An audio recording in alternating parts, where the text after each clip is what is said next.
Hi guys, my name is Erwin Javier and welcome to my trading channel. Ngayong araw magkakaroon tayo ng full course trading session gamit ang stochastic RSI indicator. So kung hindi mo pa alam kung paano gumagana ang stochastic RSI, I suggest panoorin mo muna yung previous video natin kasi na-explain ko na yan dun. Pero sa video na to, magpo-focus tayo mainly sa mga crossovers dito sa stochastic RSI indicator. So ano pa bang hinihintay natin? Let's trade! Okay guys, kung makikita nyo dito, gamit natin ang ating real balance. Yan, syempre magte-trade tayo gamit ng real balance. Tapos gagamit tayo ng stochastic RSI. Ayan. Dalawang ite-trade natin. Siyempre, maghanap tayo dito ng mga magaganda ang galaw na market. Yan, siyempre, hindi yung puro patagilid lang. May ups and downs para mas madali nating makita. Tapos, pareho nating lalagyan ng indicators. Ayan.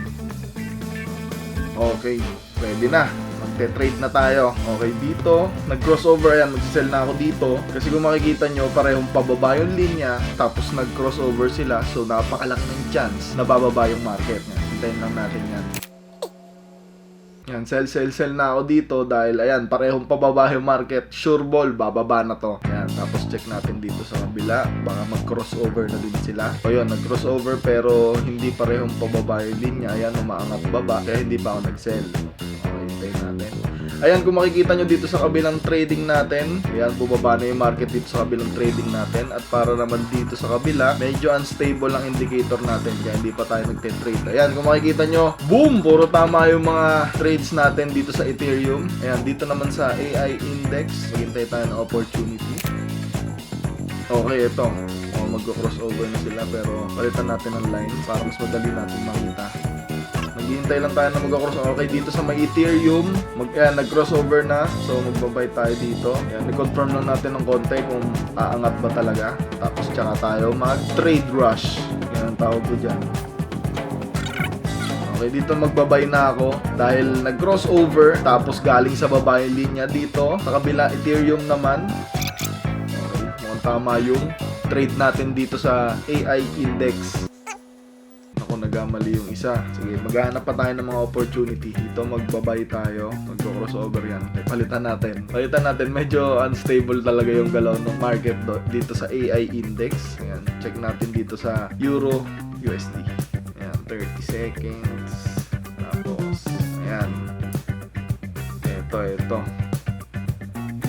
Sell na ako dito dahil nag-crossover na. Tapos going down pa pareho. Okay. Dito sa kabila, sa Ethereum, pwede tayo mag-buy dito. Pero, wait lang. Medyo unstable.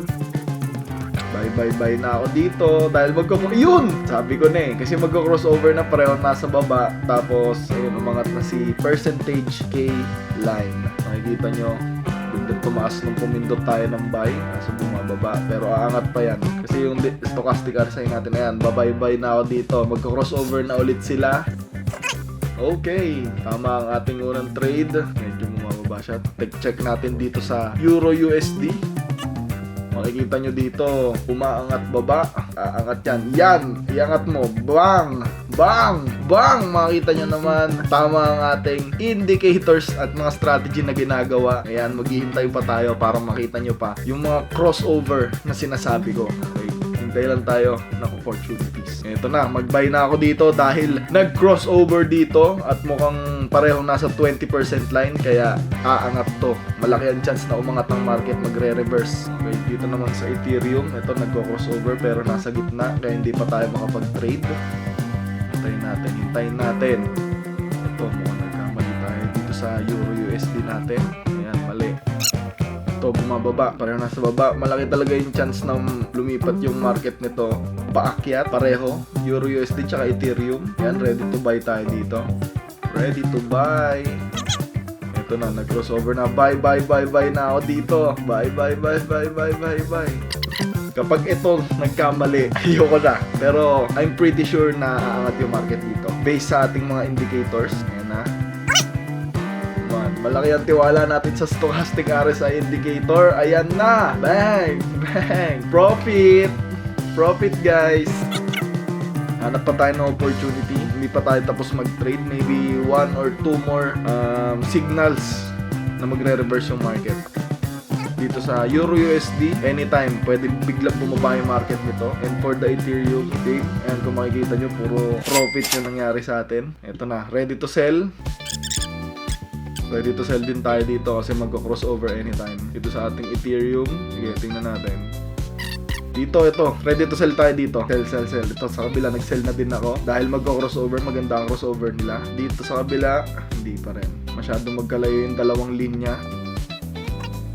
Yon! Bumaba yung market natin. Tama na naman si Stochastic RSI Indicator. Profit! Okay. Siguro hanap tayo ng one more opportunity. Tingnan natin kung makaka-profit pa rin tayo gamit si Stochastic RSI. Kasi, ayan.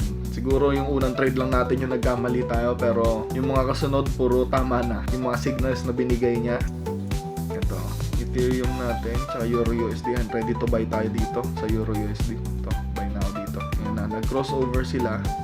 Grabe yung crossover nito. Ibig sabihin, grabe ang reversal ng market. Tingnan natin ha. Kaya na, hindi pa rin talaga nagkabali yung signal ni Stochastic RSI. Kung makikita nyo, biglang umangat talaga, nag-reverse yung market. Tingnan natin kung makaka-profit tayo ha. Profit! Ayun, kung makikita nyo guys, naka-profit tayo ng sobrang laki, hindi ko nabilang. Pero nakita nyo naman, Stochastic RSI is very, very dependable. Siyempre, ang suggestion ko lang sa mga traders natin dyan, kung gagamitin nyo si Stochastic RSI, gumamit pa kayo ng iba pang indicators para i-confirm yung signal ni Stochastic RSI. Kasi dito, nag-base lang tayo mainly sa mga crossovers. So, mas mataas ang percentage kapag meron tayong mga confirmation. So, yun lang guys. Maraming salamat sa pagsama sa atin sa pag-trade. Magkita-kita tayo sa susunod na trading video. Peace out! Subscribe!